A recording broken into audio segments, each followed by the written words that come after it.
Professional terminology. In our profession, we have many acronyms that we use. Sometimes we refer to it as the alphabet soup. When we look at certification, we have a unique certification system, and particularly when we talk about the ARDMS. But let's first define certification. It is a national recognized body that administers an examination that measures an individual's minimum knowledge in the area of the concentration. And that is key. It's the minimum knowledge. But when you go to take that test, you have to have more than minimum knowledge. So it's not just what you have now, and I can identify the anatomy.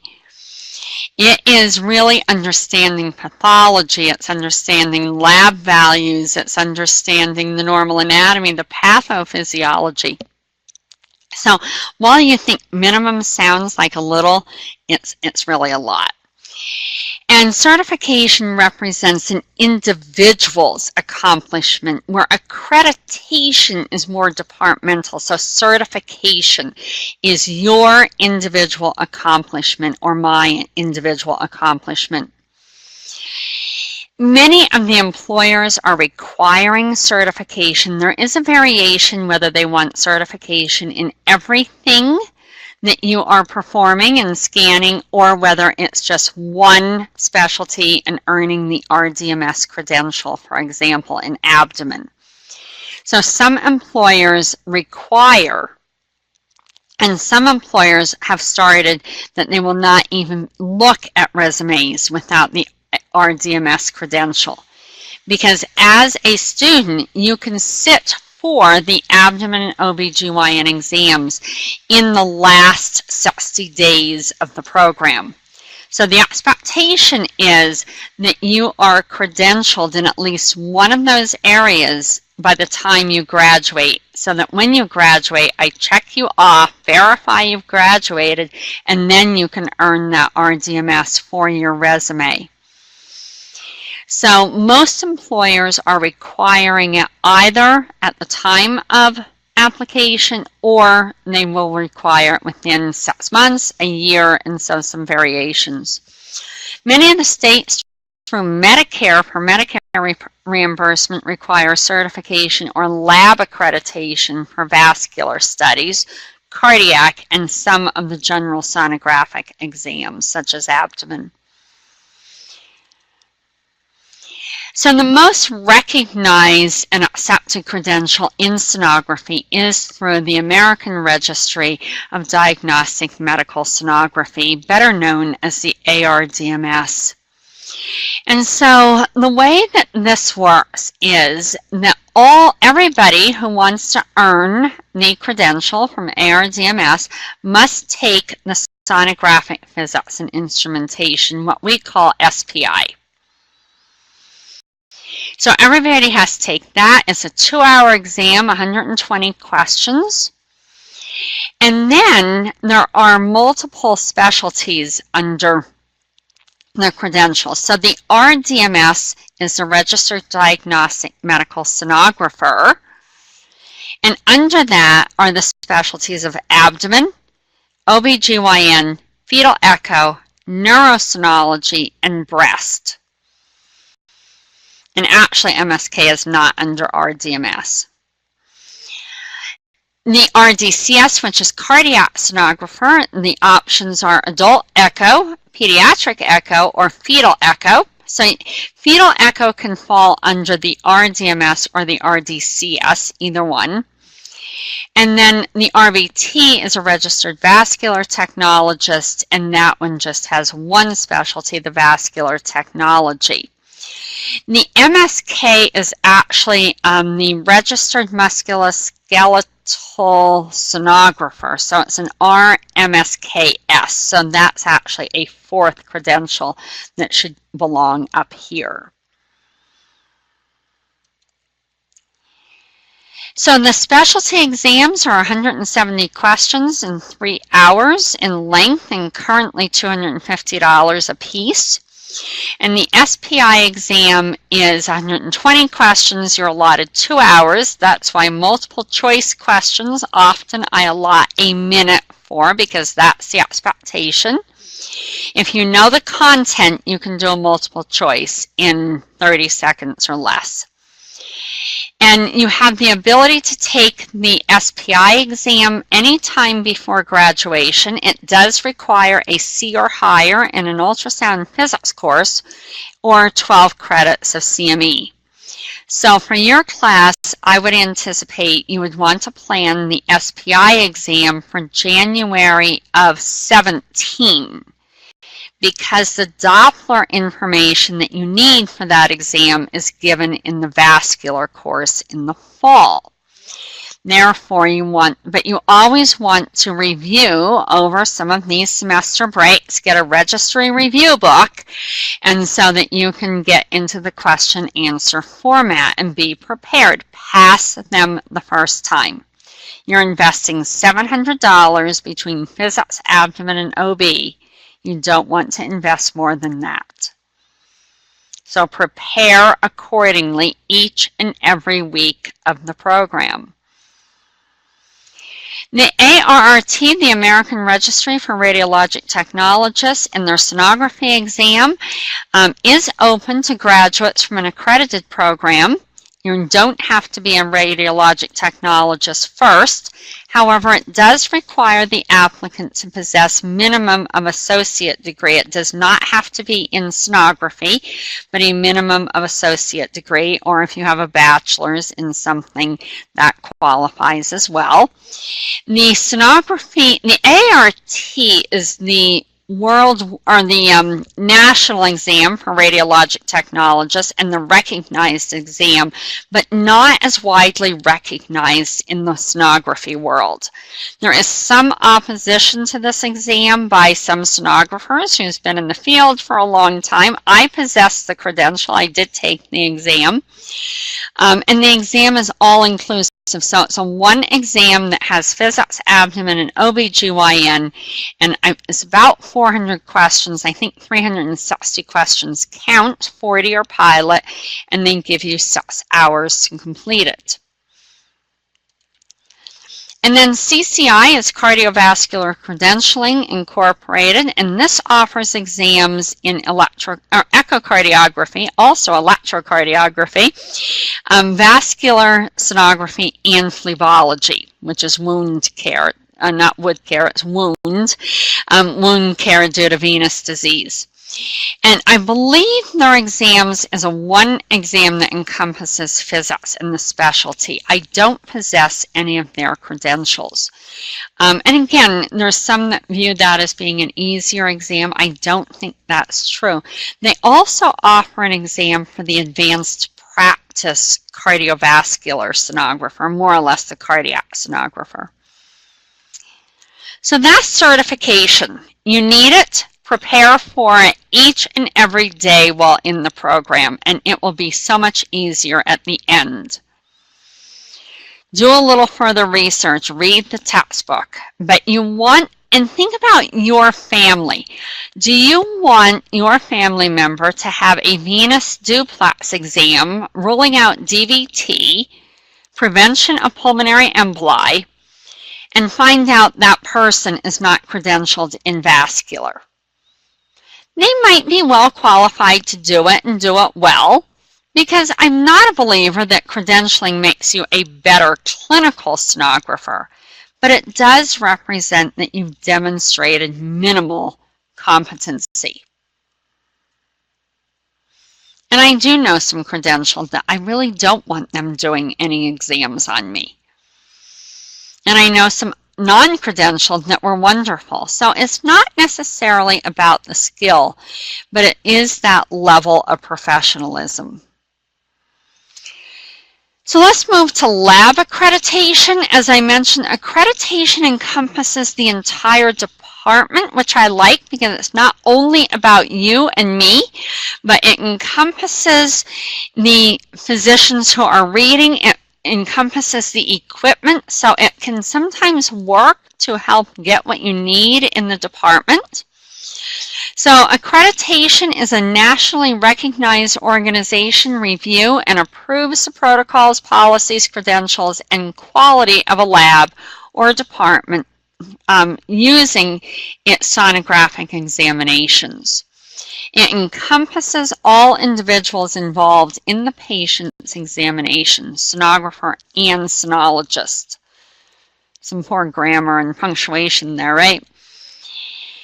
So there are three organizations, the IAC, or the Intersocietal Accreditation Commission. They offer multiple types of accreditation, but there is a vascular division referred to as ICAVL, the echocardiography, or ICA Echo.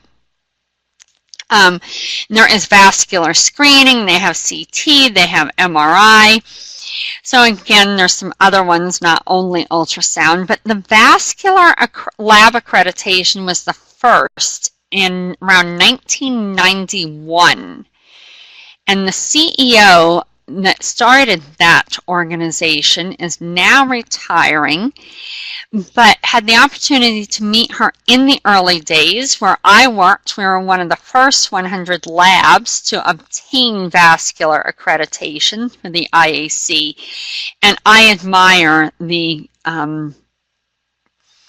outcomes that has achieved. The quality of labs and the quality of work has greatly improved. However, keep in mind, accreditation is voluntary.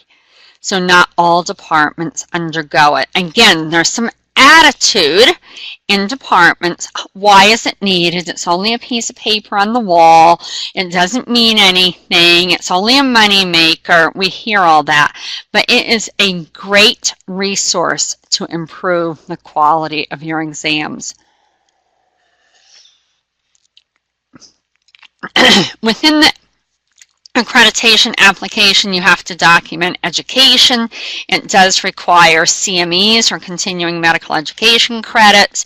Each organization is a little bit different in what they require. All of them require submissions of case studies, some normal and abnormal, some are normal or incidental findings. There's a peer review process, so all of the applications go out to peer reviewers and they have score sheets. And again, image quality is a big factor in it. And then they will evaluate for quality, adherence to the protocol, and accuracy and timeliness of the report and study.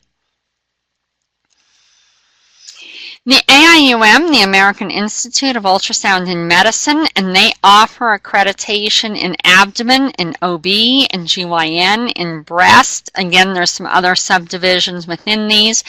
MSK, I believe, fetal echo, I think there's a few others that I'm missing. Similar requirements as the IAC, and it requires all sonographers to be certified within 3 years when applying for reaccreditation. Now, I will share with you with the IAC, vascular technologists, all of them in the department have to be credentialed by 2017, and the same is true for echocardiography. So everyone performing vascular in that department, if they're going for the IAC, has to be RVT or RVS. The ACR, the American College of Radiology, a lot of departments, particularly in radiology, go through the ACR. It's not quite as rigorous. Again, offer a lot of the very similarities. It does require all sonographers to be certified in something before reaccreditation, but not in all of the specialties. And again, it requires new grads to be certified within 2 years of graduation. And I didn't confirm that, but if that is still true, that's way too long. It shouldn't be more than 1 year. And then often the accreditation is linked to insurance reimbursement for Medicare, and then Aetna and United Healthcare and some others have also put it in their policies, for echocardiography in particular, or vascular, that there has to be lab accreditation. And then, keep in mind, certification is the key to your success. So we'll be looking at some of the accreditation organizations. Continuing medical education credits, they are required by the ARDMS and all of the credentialing organizations to maintain certification. For the ARDMS, you need 30 CMEs every 3 years, and if you don't get them, you're in jeopardy of losing your credential. And again, they have to be approved, so not every CME counts. So you don't want just 30. You want about at least 38, 39 in that 3 years in case there's some that they do not approve. The ARRT is 24 CMEs every 2 years, and CCI is 36 every 3 years. And they require a little bit more specific to the credential possessed. So in other words, if you have the RVS, the vascular sonographer, you need at least 30 credits in vascular. The ARDMS allows you to get them in anything regardless of what you are credentialed in. But we might see some changes coming with that. Ways to get, continuing medical education. Again, I have another list of them, but, it can be seminars, local meetings, certainly the internet. But you want to learn from them. This isn't about fulfilling the requirement, but learn. Learn something new. Learn a new pathology. So some CME resources. This is not an exhaustive list. This is very short in comparison to what's out there. Society journals. Usually in the society journals, which is free with your membership, usually 2 articles per journal. You need to read and submit them. Don't copy them from somewhere else. Don't copy the answers, but do them honestly. Read the article. And with the membership, you get an unlimited number of CMEs from those memberships. Online resources, Sauna World, IAME. Again, you have to pay for CMEs. So you can easily get a membership much cheaper with unlimited CMEs than what you can paying these credit by credit. Again, great ones are often available for your reading without CME. So just reading them can be helpful. Local societies such as our NAPASU, we're very fortunate to have that resource in our area, very fortunate. Not many areas have local societies because it's difficult to get speakers, it's difficult to get officers, and it's just something people don't want to get involved. They don't want to step up to the plate. It sounds too scary to them. But keep in mind, there's people there to help. Webinars, listening to lectures such as what you're listening to, so you can do them as well. And often with the tests, you have to earn a minimum of 75 or 80%. So it's not just taking it, you have to pass the exam or the post-test. Let's talk about professional societies, the SDMS. I'm going to say I'm a true advocate for it. As you know, I am currently president of the SDMS. The AIUM, SVU, ASE, and then NAPASU, again, acronym. The question is, are they only for education or free CMEs? Often viewed as the greatest benefit, but they do so much more for you. So the SDMS is the largest sonography professional society.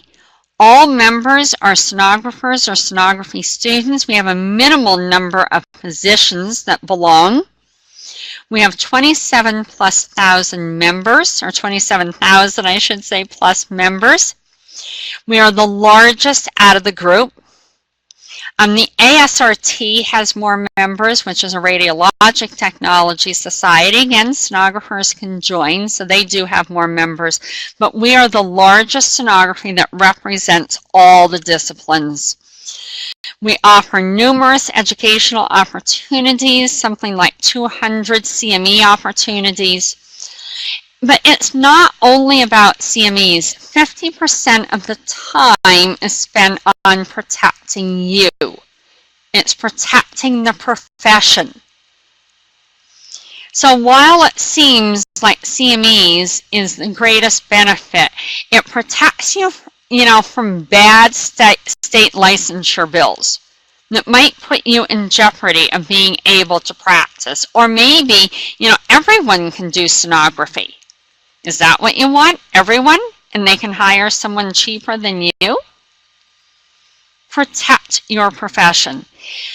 MSK, there will be an MSK, or musculoskeletal injury consensus conference, where we bring in representatives from equipment vendors, manufacturers, beds, chairs, OSHA. We'll bring all those individuals in a room together next May and update, the information on, being proactive with MSI. Career management. What are the resources for career management? And the resources will be enhanced over the next few years for that. The SCMS, like all the other organizations, has a charitable arm, the foundation, and they give away lots of certification exam grants. You can apply and get your registry exam paid for. Conference grants, to pay for the tuition to go to the conference. And so again, there's nothing more exhilarating than attending a national conference. And it doesn't have to be national, but, just one of the conferences where there's an exhibit hall. And yes, they give away free pens and free goodies, but it is just exhilarating. And then also it's networking, and I'm an introvert by nature, and so one wonders how I've ever done this. I don't really know. I've been blessed with great mentors. It wasn't me, but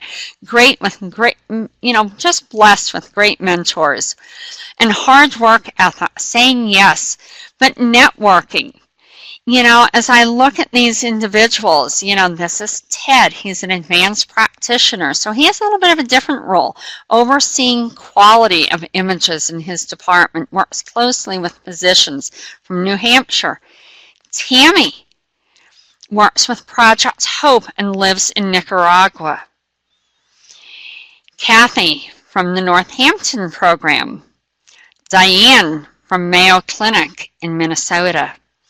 Sandra from Canada, Patty from Florida, and Mitzi from Mississippi.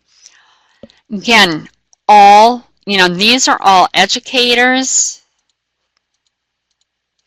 Ted is clinical, Sandra is clinical, again, from different regions. So I've had the opportunity to work with them, get to know them, we get to have fun. We do have fun. As you can see, we were at the Western Party on Saturday night by being at conference. So, you can have some fun. It's not all work. I got to catch up with a graduate of about 5-6 years ago, and who's one of our clinical instructors. So she's giving back to the profession by working with our students. She attended conference as a student, and now came back again and finds it equally as rewarding. But her exposure as a student gave her the direction of where to go to earn her CMEs. And then we have Charlene, who is a recent graduate, very recent, and so she attended. You can see how excited she is, and learned a lot by being at conference. So, just getting to know individuals. Say hello to the person sitting behind you. Learn a little bit. Sometimes you even exchange phone numbers or email addresses. So do you want success? Then say yes to those little baby step opportunities. It's not about compensation. Many things, many things I've done has been without compensation.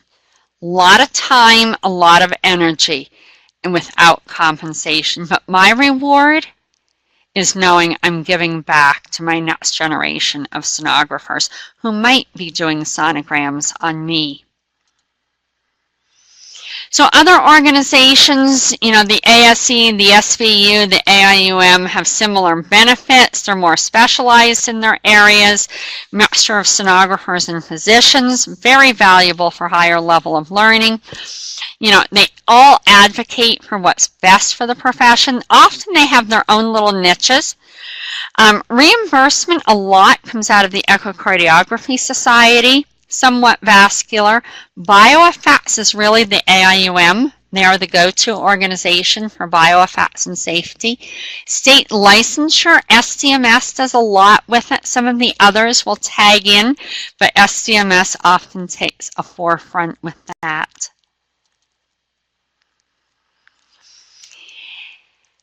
Education accreditation, our program is KHAP accredited. That is a huge benefit to you because you are eligible to apply for the national examinations.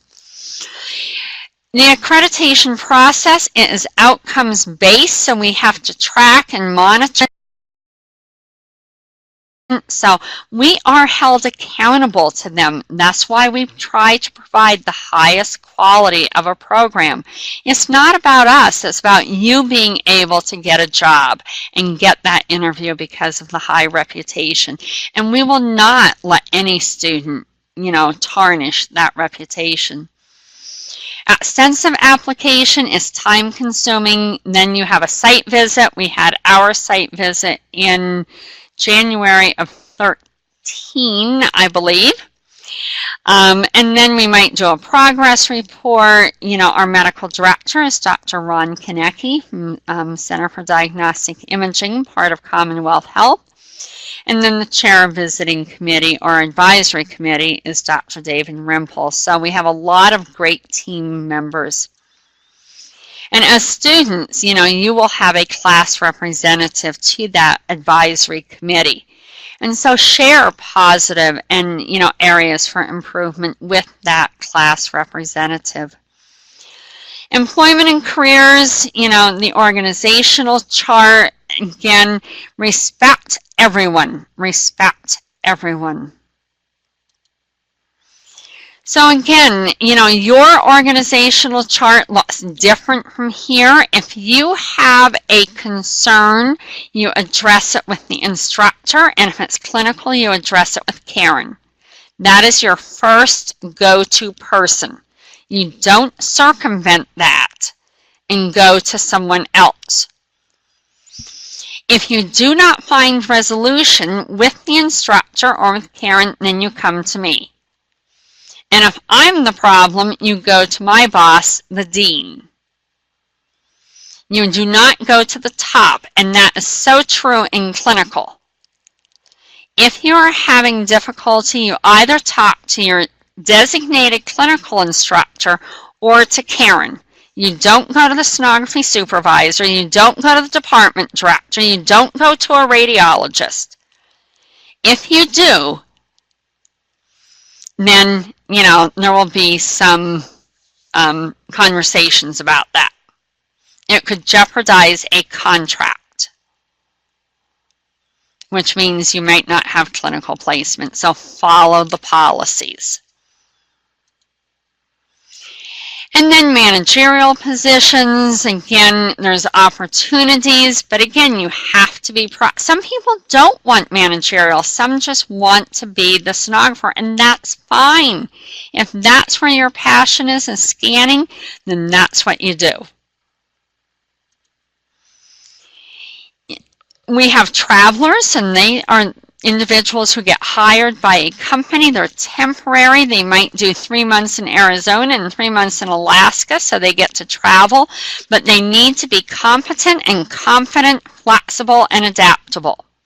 You hit the ground running. There is not orientation in these positions.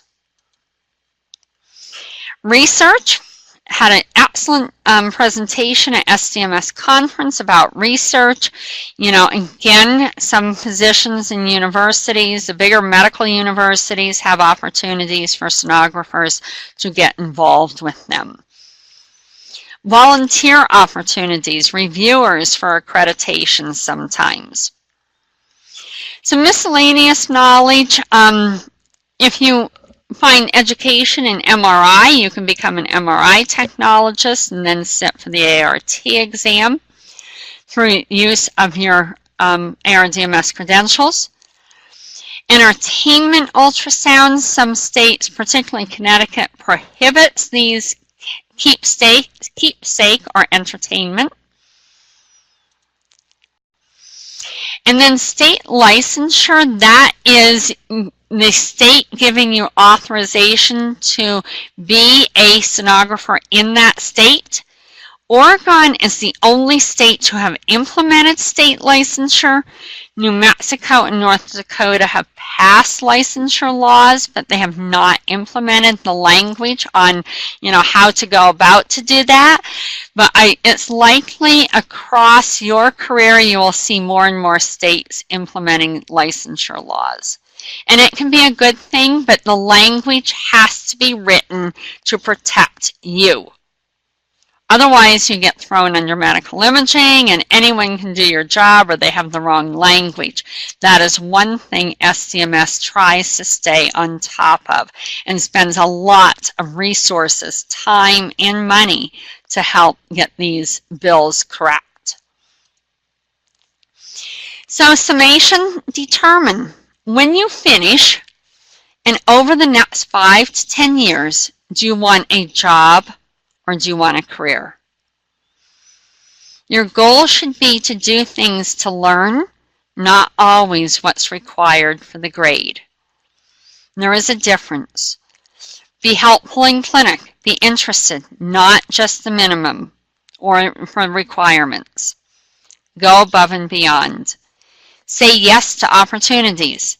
If they have grand rounds, if they have educational lunch and learns, even if that means getting there at 7 o'clock when you normally start at 8.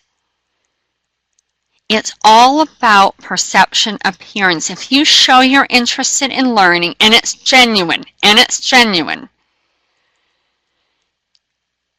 you will have more opportunities at interviews. Patients have to come first. And the items that we put in the e-portfolio requirements are all designed to help introduce you, expand your horizons, and let you find passion in some of those different areas. They are small baby steps to a career. They are not meant to be, rigorous and arduous. It's really just meant to broaden your horizons. So I hope your answer is that you want a career. Give some thought to that. Thank you.